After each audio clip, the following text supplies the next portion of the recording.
Kutuk keturunan itu sangat berbahaya, warisan dari leluhur yang harus dipatahkan.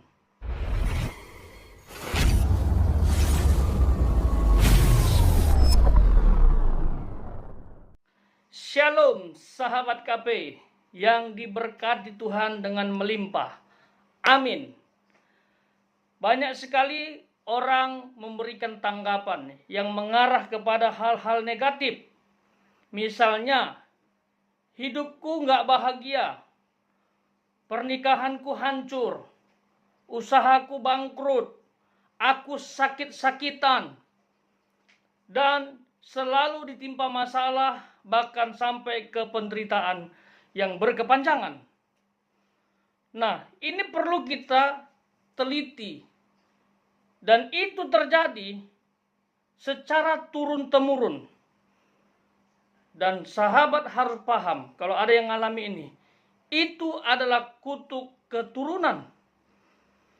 Apa yang dilakukan oleh orang tua kita di masa lampau diturunkan kepada anaknya dan kepada cucunya sampai beberapa keturunan. Itu harus kita pahami. Ya. Nah, banyak orang berharap lepas dari semuanya itu dan mendapatkan hal yang luar biasa, tapi tidak tahu caranya. Dan orang hanya minta didoakan. Ya.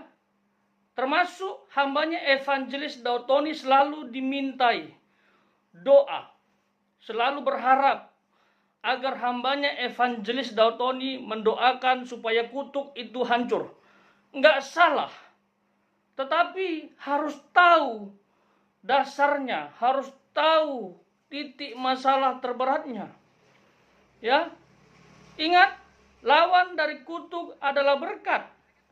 Kutuk itu mendatangkan sengsara, mendatangkan kemiskinan, mendatangkan kebangkrutan, sakit, penyakit, dan lain sebagainya yang bersifat negatif, dan itu diturunkan kepada seluruh keturunan. Sementara berkat adalah sesuatu yang baik, kebahagiaan, kesehatan, keselamatan, keberuntungan, dan kesuksesan kemajuan di masa depan. Tentunya untuk menjadi saluran berkat pula. Itu sebabnya Abraham diberkati untuk menjadi berkat. Kalau ada orang hidupnya tidak menjadi berkat, kemungkinan dia tidak diberkati. Patokannya bukan banyak harta atau uang. Kalau dia tidak jadi berkat, walaupun hartanya banyak, dia nggak diberkati. Tetapi diizinkan untuk menerima atau menikmati kekayaan alam. Tetapi hidupnya tidak akan bahagia. Hidupnya akan dihantui dengan kecemasan dan lain sebagainya. Nah, sahabat, saya mau katakan, hal yang paling mendasar untuk lepas dari kutuk keturunan adalah harus bertobat lahir baru. Mau didoakan sampai 100 kali oleh hamba Tuhan, termasuk hambanya Evangelis Daud Tony, tidak akan lepas. Karena yang bersangkutan itu kuncinya. Jadi kita harus bertobat, terima Tuhan sebagai juru selamat satu-satunya, ya, mengikuti ajarannya, dan lahir baru. Yang lama sudah berlalu, yang datang, yang menguasai hidupmu itu yang baru. Ya. Kehidupan lama berlalu, kehidupan baru datang, mendominasi hidupmu. Itu dia harus lahir baru. Nah, yang tahu lahir baru atau belum adalah Tuhan dan kita. Ya. Manusia atau orang hanya bisa melihat dari buahnya. Ya, seseorang itu sudah lahir baru atau tidak. Nah, kalau sahabat sudah lahir baru, ya, di dalam Tuhan sungguh-sungguh, ya kelahiran baru ya, bukan kelahiran secara fisik tapi secara spiritual, baru mari berdoa untuk mematahkan kutuk keturunan supaya generasi di bawah kita tidak mengalami apa yang kita alami dari leluhur kita, ya. Dan patahkan dengan iman.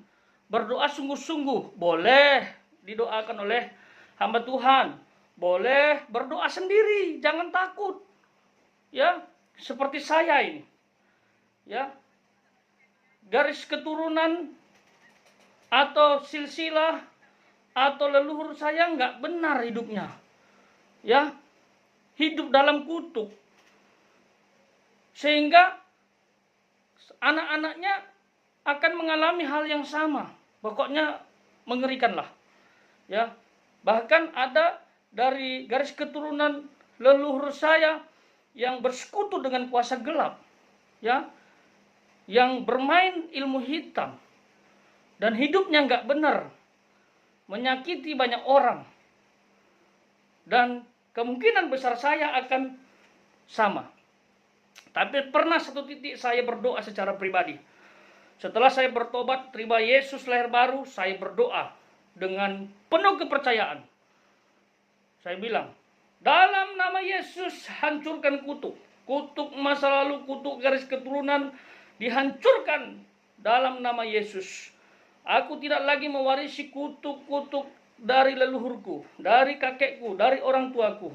Di dalam nama Yesus. Amin. Ya, doa itu nggak harus sama, ya. Silahkan doa itu fleksibel, yang terpenting iman dari si pendoa. Boleh juga seperti yang diajarkan oleh hambanya Evangelis Dautoni. Misalnya, darah Yesus hancurkan kutuk. Darah Yesus hancurkan mantra. Darah Yesus bebaskan dari yang jahat. Darah Yesus buka pintu berkat. Darah Yesus bebaskan. Demi nama Yesus, amin. Bisa juga begitu, silahkan. Tapi yang jelas, kutuk itu harus dibebaskan dengan doa yang penuh dengan iman. Keyakinan bahwa kita betul-betul dibebaskan. Tapi yang tadi, lahir baru tidak boleh diabaikan.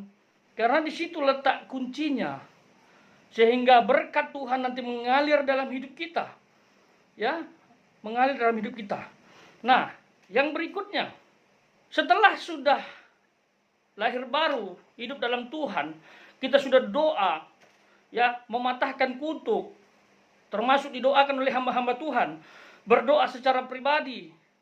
Jangan lagi mau diintimidasi oleh iblis.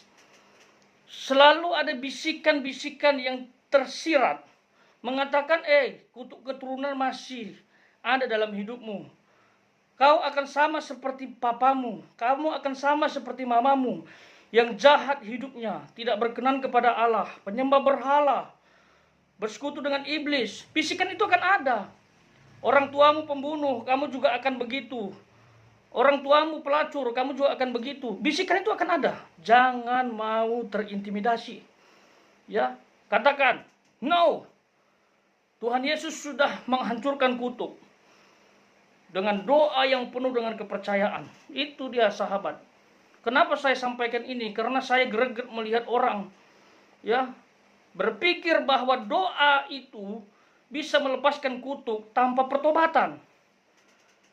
Ya, tidak bisa. Yang bersangkutan harus bertobat lahir baru.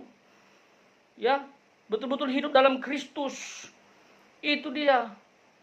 Nah, kalau nanti sahabat sudah diputuskan kutuknya, ya, bukan berarti tidak bisa ada masalah, bisa, tetapi selalu ada jalan keluar dan kita hidup dalam damai sejahtera, itu bedanya. Nah, kalau ada masalah, jangan selalu mengkambing hitamkan juga kutuk. Ya, harus beriman juga.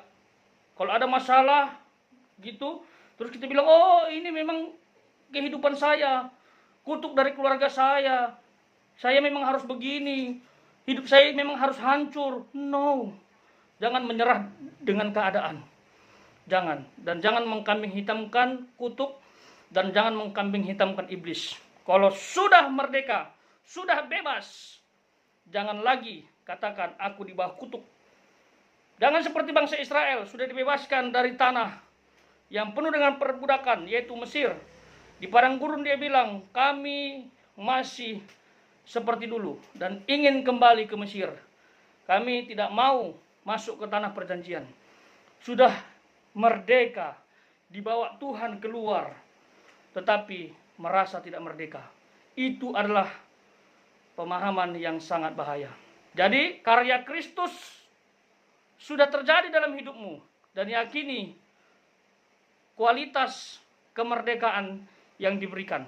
Setiap ada masalah, pasti kita bisa menghadapinya bersama Tuhan dan tidak akan mungkin goyah. Itu ciri-ciri anak Tuhan yang sudah bebas dari kutuk.